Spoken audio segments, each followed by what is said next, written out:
Hello friends, so welcome to exam B पर आपको स्वागत है। मेरा नाम है रवि और हमारी जो डबल एआई की कॉमन कैडर की जो सीरीज चल रही है, बेसिकली फिनांस और जो लॉ है उसमें भी ये वाला पोर्शन आना है। तो उसके लिए जो हमारी सीरीज चल रही है जिसमें हम लोग अलग अलग दिन पर अलग अलग सब्जेक्ट्स की मॉक टेस्ट कर रहे हैं, तो उसका आज बेसिकली हम लोग जनरल स्टडीज़ का, जनरल अवेयरनेस का हम लोग मॉक थर्ड डिस्कस करने वाले हैं। सो स्टार्ट करते हैं। जिनने इससे पहले की 2 वीडियो नहीं देखी है, कमेंट बॉक्स में अब तो लिंक शेयर नहीं हो सकती, फिलहाल आप प्लेलिस्ट में जाकर देख सकते हो। क्योंकि भाई मेहनत लगती है और फिर आप लोग शुरू में बोलते हो कि सपोर्ट करेंगे और बाद में फिर करते नहीं हो, तो वो थोड़ा सा देख लेना। ठीक है, चलो फिलहाल सबसे पहले क्वेश्चन आप देख सकते हो। एक और चीज थी, इससे पहले के जो 2 सेशन हुए उसमें से एक सेशन में हम लोगों ने ज्यादातर क्वेश्चन पॉलिटी के डिस्कस किए थे। उसके दूसरे वाले सेशन में हम लोगों ने इन्वायरमेंट वगैरह के और ज्योग्राफी के क्वेश्चन डिस्कस किए थे। आज की जो हमारी वीडियो होगी इसमें आप इकोनॉमी वाला पोर्शन थोड़ा ज्यादा मिलेगा कंपेरेटिवली। हालांकि कोशिश की है मैंने बहुत और भी चीजों को रखने की, पर थोड़े क्वेश्चन उसके ज्यादा देखने को मिल सकते हैं, तो घबराना नहीं भाई। ठीक है, चलो सबसे पहले क्वेश्चन आप देख सकते हो। एक तरफ रिवर दी गई है, दूसरी तरफ कंट्री दी गई है। ठीक है, तो इसका आंसर कीजिएगा। हिंदी इसकी नहीं है, ऐसे जो टेबल वाले होते हैं उसकी हिंदी नहीं कर पाता हूँ, अदरवाइज सारे क्वेश्चंस की हिंदी है, घबराने की जरूरत नहीं है। ठीक है, सो पहला क्वेश्चन आपके सामने है। राइन रिवर जो है कहाँ पर आती है, टिग्रिस रिवर कहाँ से निकलती है, करुण रिवर जो है कहाँ से ओरिजिनेट होती है। ठीक है, इसमें से इनकरेक्ट पेयर पूछा है, ये ध्यान रखना है भाई। ठीक है, इसमें से इनकरेक्ट पेयर पूछा है ना।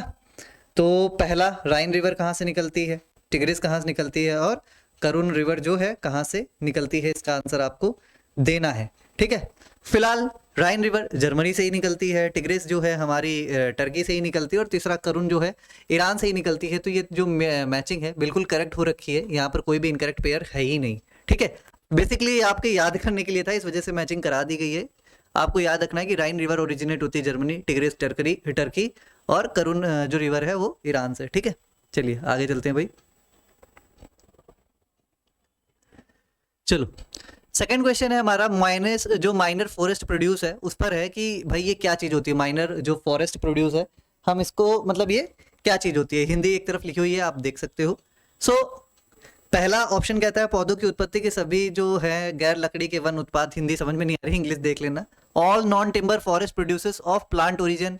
ठीक है, all timber forest produces of plant origin, those forest products which have less value in market. ये देखो थोड़ा सा अजीब सा स्टेटमेंट है, ये तो हो ही नहीं सकता है। Those forest products which are consume by tribal community, जो जनजातीय लोग हैं उनके द्वारा जो प्रोडक्ट कंज्यूम किए जाते हैं फॉरेस्ट के, क्या उनको कहा जाता है। तो ये भी ऑप्शन नहीं है। ठीक है, यहाँ पर इसका करेक्ट आंसर हो जाएगा सभी non timber forest producers of plant origin. ठीक है, ये आपको ध्यान रखना है, ऑप्शन ए इसका करेक्ट आंसर हो जाएगा। क्वेश्चन नंबर 3, S-400 जो अभी न्यूज में था, ये क्या चीज है। ठीक है, तो ये एक इजरायली रडार सिस्टम है, इंडिया का एंटी मिसाइल प्रोग्राम है, mobile surface to air missile system है, are defence collaboration between Japan and south Korea. Japan और साउथ कोरिया का हम पढ़ेंगे भी क्यों, सोचो जरा। Option D can be eliminated by this common sense. ठीक है, सी आप देख सकते हो mobile surface to air missile, ये थोड़ा सा लग रहा है।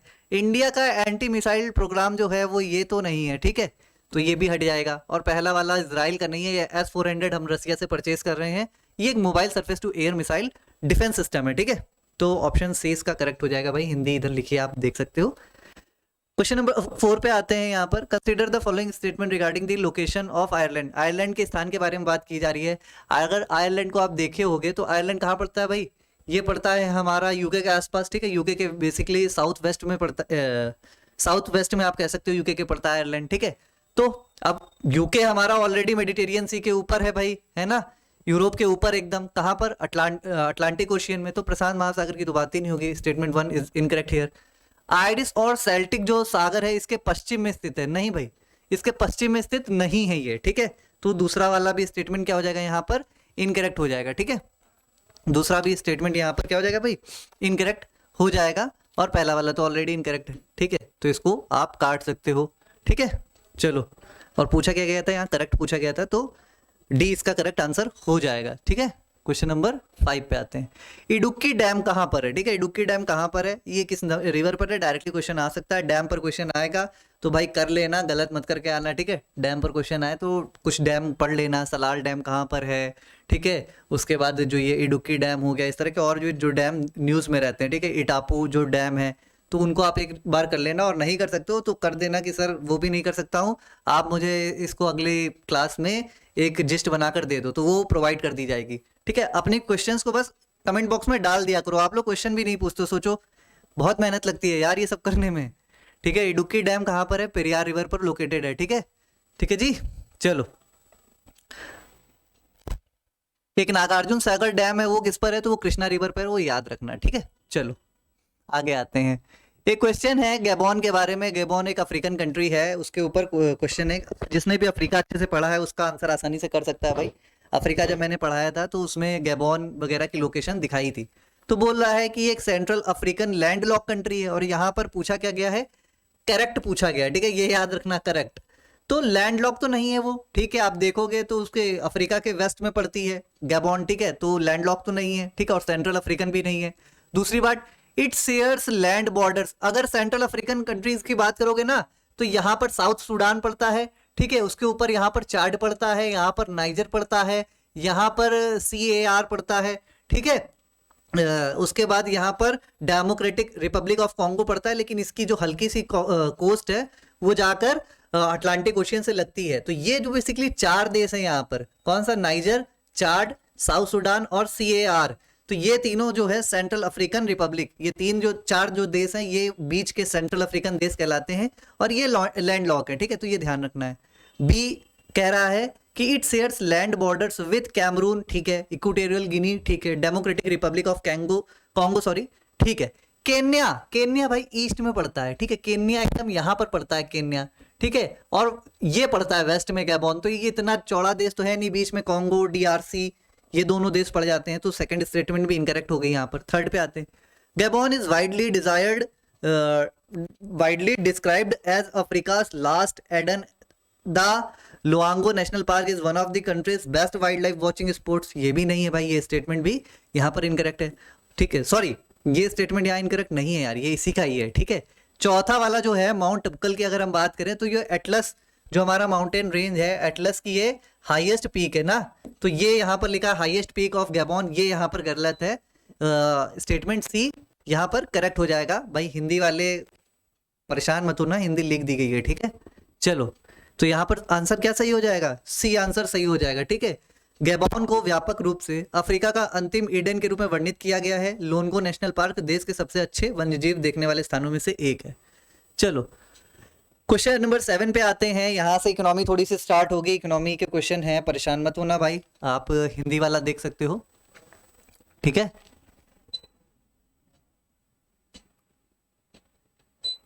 ठीक है, हिंदी वाला आप देख सकते हो। राजकोषीय घाटे के बारे में है। राजकोषीय घाटा सरकार के कुल व्यय और उसके कुल राजस्व के बीच का अंतर होता है। इसमें उधारी सहित लिखा है, और इस वजह से ये स्टेटमेंट पूरी की पूरी बेचारी क्या हो गई? इनकरेक्ट हो गई। ठीक है, इंग्लिश वाले देख लो भाई।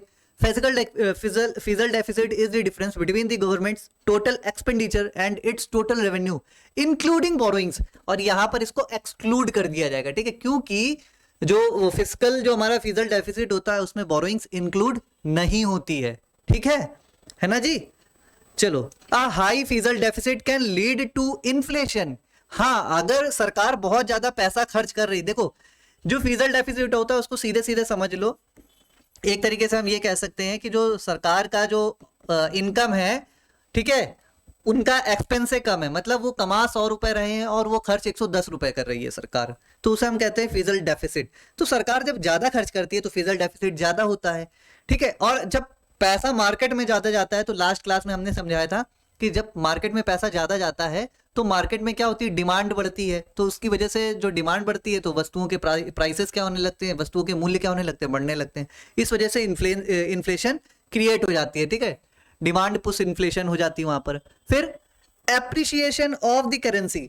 एप्रिसिएशन मतलब मुद्रा जो है, यानी भारत की जो करेंसी है रुपए, उसकी जो आप कह सकते हो परचेसिंग पावर कह रहा है एक तरीके से बढ़ जाएगी, या फिर उसकी मॉनेटरी वैल्यू बढ़ जाती है। ऐसा नहीं होता है। जब भी किसी चीज की अवेलेबिलिटी बढ़ती है तो उसकी औकात कम हो जाती है। सीधी सी बात समझो, लास्ट क्लास में भी समझाया था कि जब हम किसी चीज को हद से ज्यादा प्रोवाइड करा देते हैं, किसके लिए ज्यादा समय देते हैं, तो वो फिर हमारी वैल्यू नहीं करता है। तो यहाँ एप्रिसिएशन नहीं होगा, रादर कि यहाँ पर डेप्रिसिएशन होता है, रुपए की वैल्यू घट जाती है। तो सेकंड स्टेटमेंट भी यहाँ पर सीधे सीधे क्या होगी? फिर इनकरेक्ट हो गई। ठीक है, चलो हाँ, लेकिन इससे इंक्रीज होता है, डेट बर्डन बढ़ता है, ये स्टेटमेंट यहां पर इतनी लाइन करेक्ट है, क्योंकि सरकार को भाई अपना खर्चा तो चलाना ही है, तो उसे डेट तो लेना ही पड़ेगा। ठीक है, तो यहां पर नीदर वन नॉर टू, यानी दोनों स्टेटमेंट इनकरेक्ट हो गई, और यहां पूछा है ट्रू, तो डी आंसर हो जाएगा, क्योंकि कोई भी स्टेटमेंट ठीक नहीं है। हिंदी वाले भाई देख लो। ठीक है, देखो मुद्रा की वृद्धि, हिंदी इसी वजह से नहीं लिखता हूं यार, हिंदी में यहाँ लिखा है मुद्रा की वृद्धि, मुद्रा की वृद्धि थोड़ी ना इसका करेक्ट आंसर होगा, मतलब हिंदी इसकी ये नहीं होगी, मतलब इसको अब एप्रिसिएशन को आप क्या बोल सकते हो हिंदी में, इसको एक्चुअली में बोलते हैं कि मुद्रा की ताकत बढ़ जाना, तो वो बनता नहीं है हिंदी में इकोनॉमी का टर्म। ठीक है, चलो क्वेश्चन नंबर 8 पे आते हैं। T+1 सेटलमेंट सिस्टम, सीधे सीधे इतना भी क्वेश्चन आ सकता है कि T+1 या T+2 recently was in news, ये रिलेट करता है, तो ये शेयर मार्केट से रिलेट करता है, वहां पर जो हम शेयर्स वगैरह खरीदते हैं तो उसकी सेटलमेंट डेट्स होती है। स्कैम 1992 सबने देखी होगी, उसमें तारक मेहता कह रहा हूँ सॉरी, हर्षद मेहता जो थे उन्होंने किसका फायदा उठाया था, इसी डेट का फायदा उठाया था, क्योंकि वहां पर T+1 तब नहीं था, मतलब आप शेयर आज किसी कंपनी का परचेस करोगे और उसका सेटलमेंट लेने में काफी टाइम लगता था, तो इसकी वजह से बीच का जो गैप होता था उसी में खेल हो गया था पूरा। उसके बाद सेबी ने क्या किया, सेबी ने कुछ रेगुलेशन निकाले और T+2 सेटलमेंट ले आई कि मान लो आज आप किसी कंपनी के शेयर खरीदते हो तो अगले 2 दिनों के अंदर आपके डीमैट अकाउंट में, अब तो तुरंत ही आ जाते हैं, वरना अगले 2 दिन के अंदर वो सारे ट्रांजेक्शन का सेटलमेंट कर दिया जाएगा। अभी T+1 की बात करें, यानी कि आज अगर आप कोई ट्रांजेक्शन करते हो तो उसके अगले एक दिन, यानी अगले वर्किंग डेज, अगले एक वर्किंग डे के अंदर वो ट्रांजेक्शन कंप्लीट मान ली जाएगी। ठीक है, तो पहला वाला स्टेटमेंट अब देखो, आप हिंदी वाले देख लो भाई, नाराज ना होना। T+1 में टी व्यापार तिथि का प्रतिनिधित्व करता है, बिल्कुल सही है, यहाँ हिंदी सही है इसकी। T in T+1 represent the trade date, बिल्कुल ठीक है। This cycle means that trade related settlements occur within the 1 hour of the actual transaction. ठीक है, कह रहा है कि this cycle means that trade related settlements occurred within 1 hour, भाई 1 घंटे में नहीं होता है। T+1 यहाँ पर ये डे है, ठीक है, ये डे है, मतलब ये दिन है, दिनों की संख्या है, +1 +2 ये दिनों की संख्या है, घंटों की नहीं है, तो second statement is incorrect here. ठीक है, गलत है। India become the first country, भाई लगता है कि ये कोई बहुत, मतलब इंडिया अब कर रहा है तो इंडिया पहला, अमेरिका इससे पहले, ये सब मतलब ब्रिटेन वगैरह ये सब करके बैठे हैं, स्विट्जरलैंड वगैरह। ठीक है, तो ये स्टेटमेंट भी यहाँ पर फालतू की है, तो स्टेटमेंट 1 जो है केवल वही करेक्ट है, और करेक्ट पूछा है तो option A will be the correct answer. ठीक है, चलो क्वेश्चन नंबर 9 पॉज करके देख सकते हो आप भाई, ये एक्चुअली में प्रीवियस ईयर क्वेश्चन है, ये आप देख सकते हो, ये हिंदी में लिखा हुआ है, आराम से देख लो भाई। ठीक है, चलो ब्लॉकचेन टेक्नोलॉजी पर है, इस पर हम क्वेश्चन वैसे तो कर चुके हैं। ठीक है, blockchain technology, it's a public ledger that everyone can inspect but which no single user control, बिल्कुल सही। ब्लॉकचेन क्या है, डिसेंट्रलाइज्ड टेक्नोलॉजी है, विकेंद्रीकृत प्रौद्योगिकी है, मतलब इसका कंट्रोल किसी एक इंसान के पास नहीं होता है ब्लॉकचेन टेक्नोलॉजी का। ठीक है, तो statement 1 is correct here. Second पे आते हैं, the structure and design of blockchain is such that all the data in it are about crypto currencies only. ये एक्सट्रीम सेंटेंस है, ठीक है, ओनली मतलब कोई एक टेक्नोलॉजी सिर्फ एक ही चीज के लिए यूज होगी, कोई भी ऐसी टेक्नोलॉजी नहीं है जो सिर्फ एक चीज के लिए यूज होती है, उसके मल्टीपल एप्लीकेशंस होते हैं। कॉमन सेंस से ये स्टेटमेंट एलिमिनेट की जा सकती है, तो दूसरा हटा दो। ठीक है, दूसरा हटाते ही 2 ऑप्शन चले गए, बी और सी। ठीक है, हिंदी वाले बीच बीच में देखते रहो। तीसरा, ब्लॉकचेन की बुनियादी विशेषताओं पर निर्भर करने वाले अनुप्रयोगों को किसी की अनुमति के बिना विकसित किया जा सकता है। इंग्लिश में देख लेते हैं भाई। Applications that depend on the basic feature of blockchain can be developed without anybody's permission। बिल्कुल यही तो बात है इसकी, कि इसमें किसी की परमिशन कंट्रोल वगैरह की जरूरत नहीं पड़ती है, आप इस टेक्नोलॉजी का यूज करके कोई भी एप्लीकेशन तैयार कर सकते हो। एप्लीकेशन मींस यहाँ पर सॉफ्टवेयर वाले एप्लीकेशन की बात नहीं है, इसके यूज की बात है कि आप इसका यूज बिना किसी उसके कर सकते हो। ठीक है, तो 1 and 3 is correct here, so option D will be the correct answer. Okay, चलो भाई क्वेश्चन नंबर 10 पे चलते हैं। With reference to central bank digital currency, आजकल बहुत चर्चा में रहा है, पिछले बजट में भी, इस बजट में भी इनकी बातें होती रही है, तो हिंदी वाले पॉज करके आप देख सकते हो भाई। चलो आज ये अब हिंदी से ही सॉल्व करते हैं इसको ना।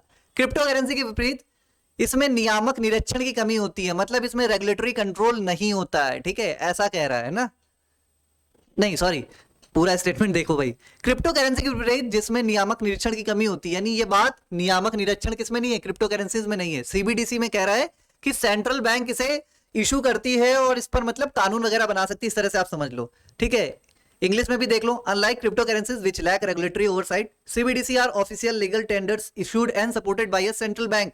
बिल्कुल करेक्ट स्टेटमेंट है, इसमें दिक्कत क्या है। ठीक है, सीबीडीसी का मतलब क्या है? Central bank digital currency. यहाँ पर सेंट्रल बैंक ही तो इसको वो कर रहा है, इशू कर रहा है, तो वो तो इसको रेगुलेट करेगा ही, सपोर्ट भी देगा। दूसरा, it differs from fiat currency. क्या ये फिएट करेंसी से अलग है? भाई गवर्नमेंट इसे लीगल मान रही है तो ये फिएट करेंसी तो है ही है ना, तो डिफरेंट कैसे हो सकता है? Statement 2 is incorrect here. But is exchangeable 1 to 1 with it. बिल्कुल ये स्टेटमेंट यहां से ठीक है, बट ये फिएट करेंसी ही की तरह है, ठीक है, डिफरेंट नहीं है, तो दूसरा स्टेटमेंट इनकरेक्ट हो गया। तीसरा, Bahamas has been the first economy to launch its nationwide CBDC called sand dollar in 2020। ये भी स्टेटमेंट करेक्ट है भाई, बहामास पहली कंट्री थी। चाइना एक मेजर इकोनॉमी है जो इसको लागू कर चुका है पायलट बेसिस पे, ठीक है, तो 1 and 3 इज द करेक्ट, तो answer will be option C. Question number 11 पे आते हैं भाई। इंग्लिश वाले पॉज करके देख लो, एंड नाउ हिंदी वाले, ठीक है। ज्योग्राफिकल टर्म है यहाँ एल नीनो, ला नीनो, हम लोग ला नीना 50 बार पढ़ चुके हैं, ठीक है। ज्योग्राफी की क्लास जो भी अटेंड नहीं करता भाई, वेडनेसडे को क्लास होती है, अच्छे से पढ़ो आकर, ठीक है। अब कंसीडर करते हैं भाई यहाँ पर स्टेटमेंट्स को। एल नीनो और ला नीनो क्या रिप्रेजेंट करते हैं? कूल और warm faces of the El Nino southern oscillation cycle respectively. यहां पर ये वर्ड इंपॉर्टेंट है, ठीक है, मतलब कह रहा है कि जो एल नीनो है वो एसोसिएट है कूल वाटर के साथ और ला नीनो है वार्म फेस के साथ, जो कि इसने क्या कर दिया है? उल्टा कर दिया है, ठीक है, रिवर्स कर दिया है, क्योंकि एल नीनो रिलेटेड है वार्म के साथ, ला नीना रिलेटेड है कूल वाटर उसके साथ, ठीक है। तो पहला स्टेटमेंट इज इनकरेक्ट हियर। किसी को कॉन्सेप्ट जानना है तो कमेंट कर देना, कॉन्सेप्ट अगली क्लास में समझा दिया जाएगा, ठीक है। मैं सबके कमेंट देखता हूं, आप लोग कमेंट लिखोगे आपका आंसर मिल जाएगा, अगर कोई जेन्युइन क्वेरी होगी तो उसका आंसर कर देता हूं मैं, ठीक है। El Nino typically results in decreased rainfall in the western Pacific region including countries like Indonesia and Australia। देखो इसमें थोड़ा सा समझ ही लो, ये हमारी क्या है? साउथ अफ्रीकन प्लेट है, यहां पर निकलती है, ठीक है, यहां पर ये आता है एल नीनो में गर्म वाटर ऊपर की तरफ आ जाती है, ठीक है, तो ये वाला एरिया क्या हो जाता है? गर्म हो जाता है, ठीक है, नॉर्मल जो टेम्परेचर होना चाहिए उससे ज्यादा टेम्परेचर हो जाता है, तो मान लो थोड़ी देर के लिए कि यहाँ पर हाई टेम्परेचर बन जाता है। जहां पर भी हाई टेम्परेचर होता है वो एसोसिएटेड होता है हमेशा लो प्रेशर की तरफ, ठीक है। और यहाँ पर एक हमारा प्यारा सा देश कह सकते हो, ठीक है, आप ऐसे थोड़ा सा बड़ा हो गया है, ठीक है, ये एक देश है यहाँ पर, ठीक है, ऐसे करके है ऑस्ट्रेलिया, ठीक है, और यहाँ पर इंडोनेशिया, ये पापुआ न्यू गिनी वगैरह हो गया। तो यहाँ पर जब गरम गरम वो निकलती है तो हाई टेम्परेचर और लो प्रेशर बनता है, ठीक है। तो हमेशा एक तरफ अगर लो प्रेशर है तो दूसरी तरफ क्या बन जाएगा? हाई प्रेशर बनेगा, ठीक है। यहाँ पर हाई टेम्परेचर है तो यहाँ पर लो टेम्परेचर हो जाएगा, ठीक है। अब ये कंडीशन बनी है तो हाई हवा हमेशा हाई प्रेशर से कहां चलती है? लो प्रेशर की तरफ, ठीक है। तो इस रीजन में बारिश कैसी होगी? क्योंकि यहां से जब जाएगी हवा तो यहां से मॉइस्चर कैरी करेगी, यहां गर्मी की वजह से हवा ऊपर उठेगी, और यहां पर पहाड़ भी है, आपको पता है, यहाँ पर माउंटेन रेंजेस है भाई, एंडीज का नाम आपने सुना होगा ना, एंडीज यहाँ पर है, तो उससे टकराकर माउंटेन से टकराकर हवा ऊपर उठेगी और बरसात हो जाएगी, तो इस रीजन में बरसात होगी, यहाँ पर कैलिफोर्निया के रीजन पर बरसात होगी। लेकिन यहाँ पर हाई प्रेशर होने की वजह से यहाँ पर तो हवा क्या हो रही? नीचे की तरफ बैठ रही होगी, तो जब हवा बैठ रही होती है तो वहां बारिश बहुत ही कम होती है, यहाँ बारिश के चांसेस ना के बराबर होंगे। लेकिन जब हम इंडिया की बात करते हैं, ठीक है, हम इंडिया की बात करते हैं, तो जब यहाँ हाई प्रेशर है तो यहाँ फिर से लो प्रेशर है, ठीक है। अब यहाँ लो प्रेशर हो जाएगा तो यहाँ पर पूरे एरिया से यहाँ से मॉइस्चर आएगी, हवा उठाएगी यहाँ से मॉइस्चर को, और यहाँ जाकर वेस्ट कोस्ट पे क्या करेगी? इंडिया के क्या कर देगी भैया बताओ? यहाँ पर बारिश यहाँ पर होगी, अब यहाँ से यहाँ पर बारिश हो गई तो यहाँ पर जाने के लिए मॉइस्चर तो बचा ही नहीं, तो यहाँ पर बारिश कंपैरेटिवली एल नीनो के फेज में कम हो जाएगी, ठीक है। बाकी इसको डिटेल से भाई क्लास में समझेंगे, ठीक है। चलो सेकंड स्टेटमेंट देखते हैं। सेकंड स्टेटमेंट क्या कह रहा है? सेकंड स्टेटमेंट कह रहा है, थोड़ा सा इरेज करना, ठीक है। अभी एल नीनो जो है typically result in decrease rainfall in the western Pacific, तो कह रहा है एल नीनो की वजह से जो वेस्टर्न पैसिफिक रीजन है, तो पैसिफिक का वेस्टर्न रीजन तो ये है ना जहां पर ऑस्ट्रेलिया वगैरह है, तो यहां पर मैंने क्या बोला? कम बारिश होगी, तो स्टेटमेंट क्या हो जाएगा? बिल्कुल ठीक है। El Nino has adverse effect on south west monsoon, अभी मैंने समझाया कि एडवर्स इफेक्ट होता है, बारिश थोड़ी कम होती है नॉर्मल से, but La Nina has no effect लिखा है। अब एक बात बताओ, दोनों चीजें एल नीनो और ला नीनो एक दूसरे के अपोजिट है, एक दूसरे से विपरीत है, कोई एक अच्छा है तो कोई दूसरा बुरा है, तो एक का इंपैक्ट इंडिया के मानसून पे पड़ेगा बट दूसरे का नहीं पड़ेगा, क्या ये हो सकता है? ये नहीं हो सकता है, तो तीसरा स्टेटमेंट क्या हो जाएगा? गलत हो जाएगा। पहला भी गलत, तीसरा भी गलत, और उसमें क्या पूछा गया है? करेक्ट पूछा गया है, तो यहां पर केवल 2 सही है, यानी option C is the correct answer here. Question number 12 पे आते हैं। एक अमेंडमेंट के बारे में पूछा गया, 102 अमेंडमेंट, 103 किससे जुड़ा है, ईडब्ल्यूएस से जुड़ा है, 101 किससे जुड़ा है, जीएसटी से जुड़ा है, ऐसे करके भाई याद कर लेना। 102 इसमें ना अदर बैकवर्ड जो कमीशन है, बैकवर्ड कमीशन है, वो मतलब कमीशन बैकवर्ड क्लास के लिए उसका एस्टेब्लिशमेंट किया गया था। स्टेटमेंट 2 करेक्ट है। पहले वाले में भी जो स्टेटमेंट है 2018 में अमेंडमेंट आया था। आर्टिकल 338 बी को यहाँ पर डाला गया था हमारे संविधान में। आर्टिकल 338 जो है वो national commission for schedule caste से जुड़ा हुआ है। आर्टिकल 338 ए जो है national commission for schedule tribe से जुड़ा हुआ है। आर्टिकल 338 बी जो है it is associated with national commission for backward class. ठीक है, तो एनसीबीसी से ये जुड़ा हुआ है। ये तीनों मैंने आपको पढ़ाए भी है भाई, याद कर लेना।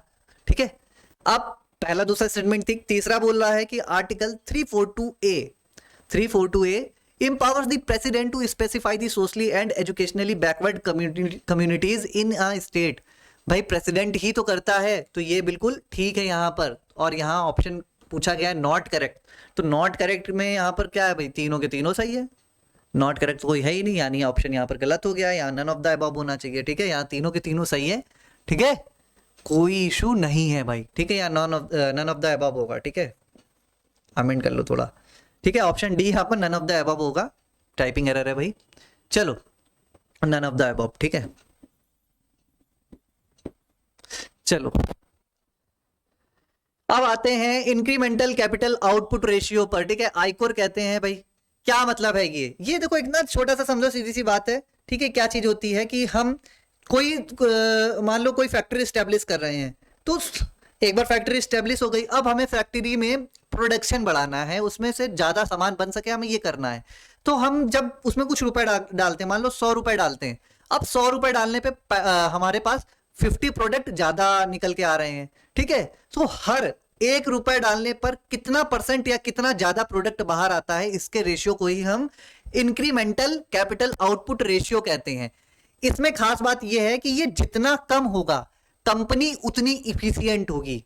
कहने का मतलब यह है कि इसकी जो कैलकुलेशन जब आप करते हो तो ऐसा करते हो, मान लो आप आइकोर एक लिख दिया। ठीक है, इंक्रीमेंटल कैपिटल आउटपुट रेशियो, अभी आप 100 रुपए डालते हो। ठीक है, 100 रुपए डालते हो और उससे 50 यूनिट प्रोडक्ट बाहर निकलता है। ठीक है, तो जब आप इसको डिवाइड करोगे तो आपके पास क्या आता है, 2 आता है। ठीक है, लेकिन अब देखो, आप 100 रुपए डालते हो और आपका 100 ही रुपए का मतलब 100 ही प्रोडक्ट बाहर निकलते हैं, तो इसको जब आप डिवाइड करते हो तो 1। अभी कैपिटल यहां पर आपका आया था आइकोर 2, यहां पर आया 1। यहां 100 रुपए डालने पे 100 आइटम निकले, यहां 100 रुपए डालने पे 50 आइटम निकले थे। तो बताओ, इंक्रीमेंटल कैपिटल आउटपुट रेशियो जब घटता है तभी तो हमारी कंपनी की इफिशियंसी बढ़ रही, तभी तो यहाँ प्रोडक्ट ज्यादा बने हैं। बात समझ में आई आपको? ठीक है, तो यही है फिलहाल। ठीक है, अब ये आइकोर क्या है, ये इवॉल्व कर हुआ था। तो ये हेरोड डोमर जो 1939 में ये थ्योरी आई थी, तब ये इवॉल्व हुआ था। ठीक है, और इसमें क्या बोला जाता है, इसमें एग्जामिन किया जाता है, इसमें कैलकुलेशन की जाती है कि हर इन्वेस्टमेंट पे, हर फ्रेश इन्वेस्टमेंट पे कितनी इकोनॉमिक ग्रोथ होगी। बिल्कुल ठीक है, अभी आपने देखा ना कि हम इतने रुपए डाल रहे हैं तो कितने प्रोडक्ट निकल रहे हैं, ज्यादा प्रोडक्ट मतलब इकोनॉमिक ग्रोथ। बात समझ रहे हो? रुपए डालना इन्वेस्टमेंट, तो पहला स्टेटमेंट तो करेक्ट हो गया। दूसरा, a lower I core signifies greater efficiency and productive use of capital. अभी मैंने आपको समझाया। ठीक है, कि आई कोर जितना कम होगा कंपनी का जो आप कह सकते हो इफिशियंसी उतनी बेहतर है। तो second statement is also correct here. तो 1 and 2 बोथ आर करेक्ट। ठीक है, सॉरी यहाँ पर नॉट पूछा है, लेकिन भाई ये ध्यान रखना है। हिंदी वाले भाई देख लो, परेशान हो गए होगे आप लोग। ठीक है, यहाँ नहीं पूछा है। ठीक है, आइकोर की हिंदी मैं नहीं बता सकता हूँ भाई। वृद्धिशील पूंजी उत्पादन अनुपात आप बोल लो, लेकिन इंग्लिश वाला ही देखो, ज्यादा बेहतर रहेगा पेपर में।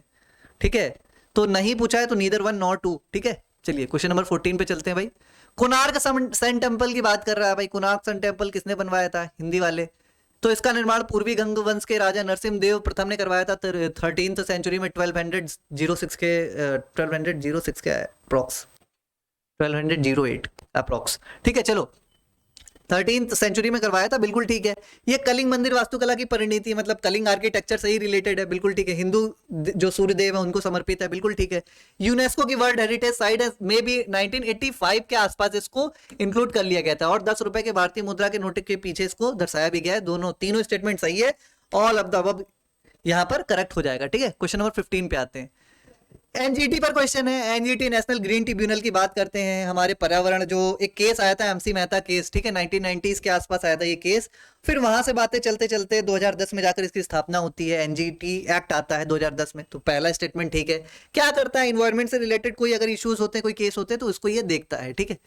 भोज वेटलैंड जिसे भोपाल झील के रूप में भी जाना जाता है, एक नामित रामसर साइट है, ये भी ठीक है। इसमें क्या दिक्कत है, दोनों स्टेटमेंट यहाँ पर करेक्ट है, ठीक है। तो यहाँ पर सही क्या नहीं है, नीदर वन नॉर टू, दोनों स्टेटमेंट यहाँ पर करेक्ट है क्योंकि, ठीक है। चलो अभी क्या है, जो कार्बन एमिशन है उसकी बात की जा रही है। तो इंडिया ने प्रॉमिस किया कि 2070 तक, ना कि 2050 तक, वो हो जाएगा क्या, कार्बन न्यूट्रल हो जाएगा, यानी नेट जीरो एमिशन। जितना एमिशन करेगा उतना एब्जॉर्ब कर लेगा। 2070 बोला है पहली बात तो, ठीक है। तो statement one is incorrect here. दूसरा, India aspires to maximise the use of electric vehicle ethanol blending to reach 20% by 2025, बिल्कुल करेक्ट स्टेटमेंट है। दूसरा एकदम सही है, पहला गलत है, तो ऑप्शन ए यहां पर करेक्ट हो जाएगा, ठीक है भाई। चलो क्वेश्चन अच्छे लगे तो भाई कमेंट में लिखना जरूर, है ना। जब लिखते हो तो अच्छा लगता है देखने में यार। पाटन पटोला करके एक जो है फैब्रिक है, ठीक है, उस पर क्या मिला है, जीआई टैग मिला है, कौन से रीजन से है, यही सीधी सी बात पूछी गई होगी। गुजरात, महाराष्ट्र, मध्य प्रदेश या आंध्र प्रदेश। तो ये गुजरात से जुड़ा हुआ है, ठीक है भाई। चलो, परम ब्रह्मा ये क्या चीज है, परम ब्रह्मा क्या चीज है, सबको पता है भाई। ये तो क्वेश्चन इस तरह के आ जाते हैं, इस वजह से डाला है। सुपर कंप्यूटर है, ठीक है। सी डैक ने बनाया है, किसने बनाया है, सी डैक ने बनाया है, ठीक है। चलो, हमारे यहाँ सुपर कंप्यूटर कौन बनाता है, सी डैक बनाता है। 1985 से ये इस मिशन पर काम कर रहा है। चलो, consider the following statement regarding the fisheries sector. Fisheries sector में इंडिया का, हिंदी देख लो, भारत दुनिया का दूसरा सबसे बड़ा मछली उत्पादक देश है।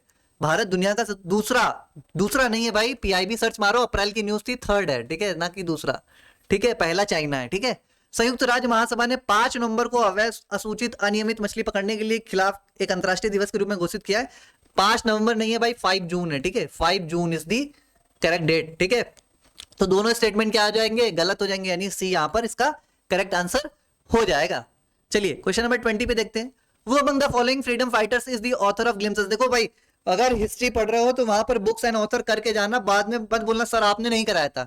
ये हिंट है भाई, ये पेपर में एकदम नहीं आने वाला, इतना दिमाग में रखना होता है। ये आइडिया है कि पेपर में इस तरह क्वेश्चन आएंगे तो आपको पता चलेगा कि भाई इस तरह क्वेश्चन पूछे जाएंगे। मैं एक काम करता हूँ, लूसेंट ले लूँ, कोई भी एक बुक ले लूँ और वहां जाकर एक बार में सारी बुक्स, ऑथर और उनके नाम देख लेता हूँ। यह आपका काम होता है, ठीक है, कर लीजिएगा। चलिए, जवाहरलाल नेहरू इसके फिलहाल तो आंसर हो जाएंगे, ठीक है। अभी बाल्टिक सी के बारे में बात कर रहा है। बाल्टिक सी पे कौन कौन से देश जो है सीमा साझा करते हैं। देखो यहाँ ना एलिमिनेशन बहुत काम कर जाएगा। यूक्रेन एक लैंड लॉक हो जाएगा, ठीक है। तो यहाँ पर यूक्रेन को हटा दो, जहां जहां यूक्रेन, तो 2 तो सभी में है। हे भगवान, ये क्या ऑप्शन बनाएगा है भाई, 2, अच्छा सॉरी, यहाँ ना ये गलती हो गया, मैं इधर देख रहा हूँ, ये थोड़ा सा गलत हो गया, एडिटिंग इसकी गलत हो गई। हिंदी से इंग्लिश देख लो भाई। यूक्रेन 3 है, ठीक है, ऐसा पेपर में भी हो जाता है। यूक्रेन 3 है, 3 वाला हटा दो, तो 3 यहाँ पर है, 3 यहाँ पर है, 2 हट गए।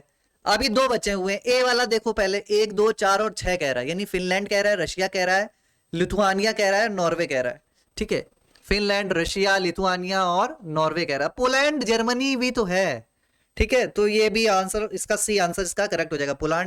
पोलैंड और जर्मनी जो है इसका बाल्टिक सी में पड़ता है, ठीक है। लिथुआनिया, एस्टोनिया और एक और देश था, एस्टोनिया, लिथुआनिया, लताविया, ये तीनों भी पड़ते हैं बाल्टिक सी में, ठीक है। चलो भाई, क्वेश्चन है इसमें से पूछा गया है, करेक्ट पूछा गया है, किसके बारे में है, अच्छा, डॉक्ट्रिन ऑफ लैप्स। जो हमारे लॉर्ड डलहौजी साहब थे ना, डलहौजी साहब के कहने पे ये, मतलब वही लेके आए थे लॉर्ड डलहौजी।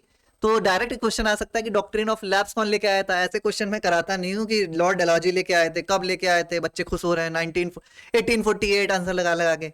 पेपर में नहीं पूछता है ये सब, अब वो जमाने चले गए, क्वेश्चन आते हैं थोड़े से अंदर घुस के, ठीक है, उस तरह से पढ़ लो।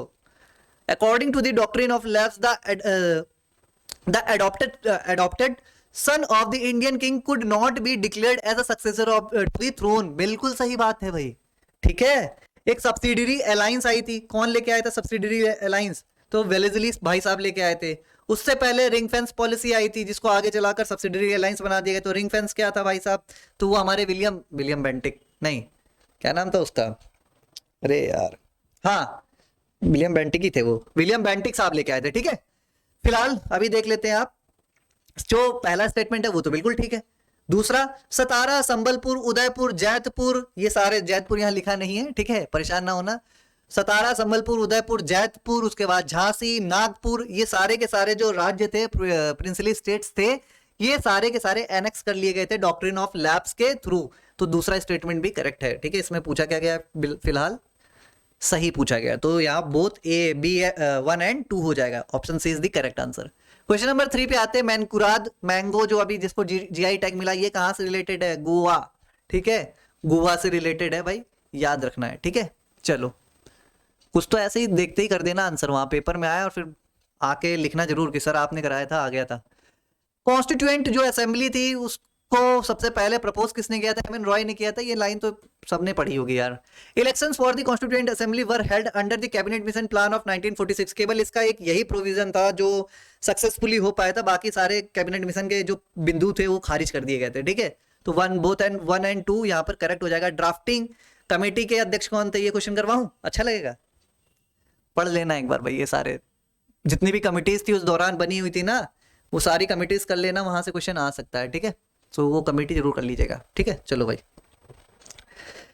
Consider the following statement regarding प्रधानमंत्री फसल बीमा योजना, ठीक है। कब आई थी? 2016 के इर्द गिर्द आई थी। किसी कौन लाया था? प्रधानमंत्री फसल से रिलेटेड है तो एग्रीकल्चर ही मिनिस्ट्री लाएगी, बिल्कुल ठीक है, ठीक है। हिंदी वाले देख लो भाई, आगे वाला दिख गया, चलो हिंदी वाले देख लो। इसका उद्देश्य किसी भी फसल की विफलता की स्थिति में किसानों को बीमा कवरेज और वित्तीय सहायता देना। किसी भी, इतनी सारी फसलें हैं, सभी फसलों पर देगा। एक्सट्रीम स्टेटमेंट सीधे हटा दो, दूसरा हो ही नहीं सकता है। नोटिफाइड जो फसल होगी, क्रॉप्स होगी, उसी पे मिलेगा। नोटिफाइड जो सरकार नोटिफाई करेगी, ठीक है, सीधे सीधे दिमाग में रखो। इतना करेगी सरकार तो पागल ही हो जाएगी ना, ठीक है। ये वर्तमान में किसान नामांकन के मामले में दुनिया की सबसे बड़ी फसल बीमा योजना, ये सही है, ठीक है। तो दूसरा स्टेटमेंट काटते ही पहला और तीसरा सही है। और यहाँ पर पूछा भी क्या गया, सही है भाई। ये की टर्म पेपर में जरूर बार बार देख लेना, ठीक है, की टर्म जरूर मेंशन कर लेना। बाद में ना कहना कि सर आंसर तो आता था पर मैंने गलती से गलत लगा दिया, ठीक है। ऑप्शन 1 यहाँ पर ए जो होगा करेक्ट हो जाएगा। विनय पिटक, सुत पिटक, अभिधम पिटक किससे रिलेटेड है? तो ये बुद्धिज्म से रिलेटेड है, सब जानते हैं भाई, ठीक है ना। ये चीजें तो पता है ना। चलो, विनय पिटक में क्या है? नियम वगैरह, कायदे कानून है कि एक जो भिक्षुक होगा उसको कैसे रहना है, ठीक है, बौद्ध विष्णु। जो सुत्त पिटक है उसमें बुद्ध जी ने जो ज्ञान दिया था वो सारी बातें। अभिधम्म पिटक मेटाफिजिक्स की बात करता है, धर्म क्या है, ये सारी चीजें हैं, ठीक है। तो ये 3 चीजें हो गई, है ना। उसके बाद वैष्णविज्म का एक कल्ट है जिसे सहजयान कल्ट कहते हैं। याद रखना, अगर पूछे ना कि Sahajayana cult is associated with, तो Sahajayana is associated with Vaishnavism, ठीक है। चलो, कपाल कल्ट अगर पूछे तो बता देना भाई कि वो है सैविज्म से, ठीक है। रिगार्डिंग दी आयुष्मान भारत, हिंदी वाले भी देख लो भाई, ठीक है। अभी ये 5 लाख रुपए देता पर फैमिली पर सेकेंडरी और टर्सरी। यहाँ पर अगर प्राइमरी लिख कर आए तो बिल्कुल इनकरेक्ट हो जाएगा, लेकिन फिलहाल सेकेंडरी और टर्सरी लिखा है तो करेक्ट है। 5 लाख रुपए पर फैमिली मिलता है, ठीक है। The beneficiary of Ayushman Bharat identified by the latest socio economic caste census data, बिल्कुल ठीक है, कोई डेट नहीं दी इस वजह से मान लिया जाएगा। Eligible people can walk into the L only, फिर स्टेटमेंट आ गई थोड़ी सी एक्सट्रीम। गवर्नमेंट हॉस्पिटल नहीं, प्राइवेट में भी जा सकते हैं जिसको सरकार ने नोटिफाई कर रखा है। तो बोथ, मतलब यहाँ पर क्या हो जाएगा, 1 एंड 2 ओनली हो जाएगा। Option C is the correct answer, ठीक है। क्या ही हिंदी हुई है ये भाई।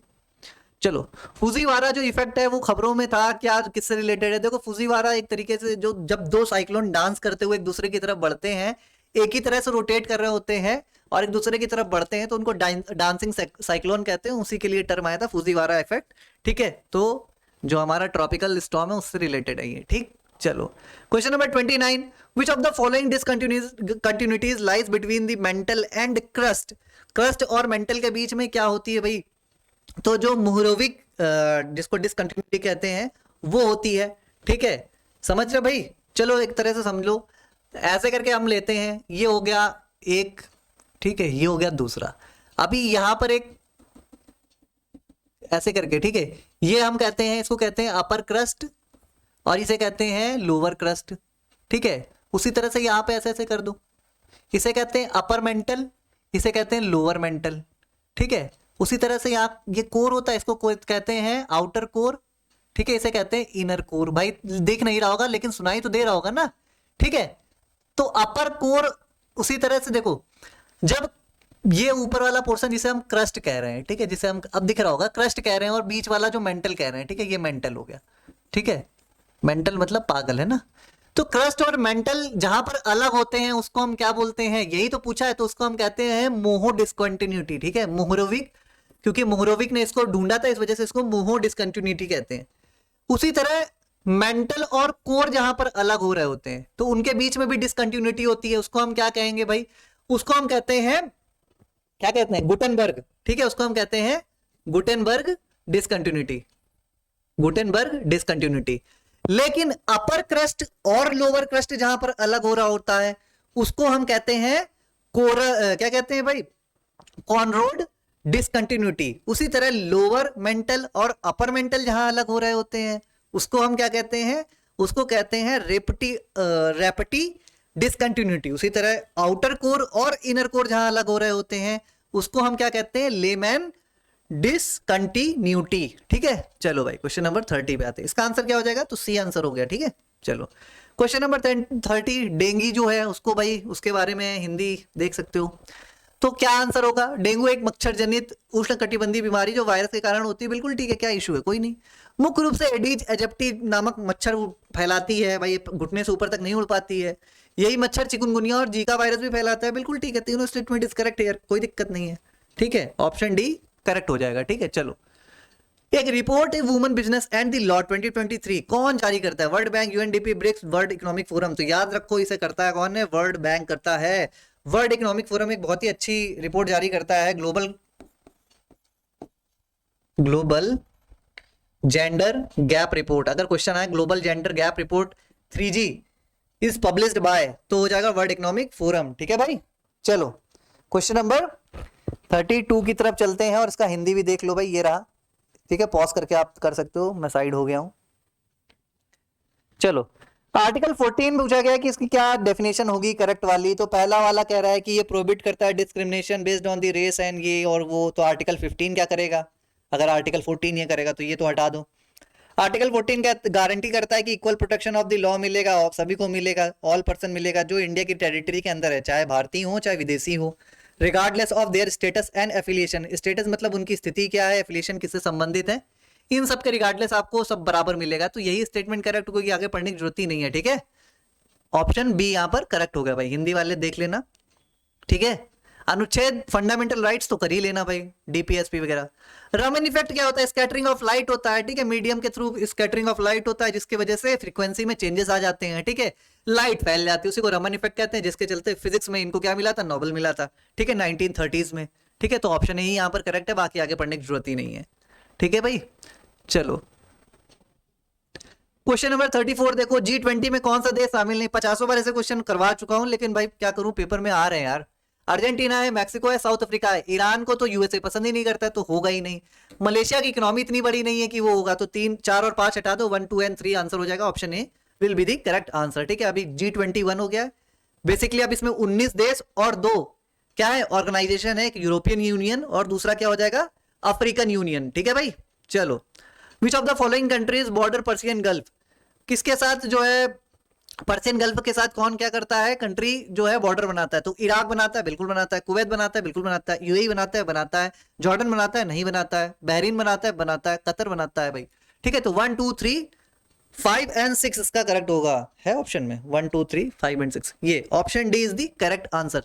सो फिलहाल 35 जो हमारे टॉप क्वेश्चन थे वो यही थे, और अगर इसी तरह की आपको मॉक टेस्ट वगैरह करने हैं, आपको लगता है कि इस तरह के हमें मॉक टेस्ट करने चाहिए या इस तरह से हमें पढ़ना चाहिए कि भाई इस लेवल के भी क्वेश्चन को हम इजीली क्रैक कर पाएं, सो हमारा कोर्स है AAI का, कॉमन कैडर फिनांस और लॉ का भी है, अगर आप उसमें एनरोल करना चाहते हैं तो वो कर सकते हैं, ठीक है, जिसमें आपको लाइव क्लासेस मिलेंगी, कोर्स वीडियोस मिलेंगी अलग अलग, उसके बाद 1-on-1 सेशन मिलेगा जिसमें आप अपनी क्वेरीज को सॉल्व कर सकते हैं, हल कर सकते हैं, ठीक है। सो फिलहाल इस वीडियो में इतना ही था, वीडियो पसंद आई तो वीडियो को लाइक कीजिएगा, चैनल पर नए हैं तो चैनल को सब्सक्राइब कीजिएगा, और हाँ अगर कॉल करनी है तो ये नीचे नंबर दिया है, आप कर सकते हो। So thank you all.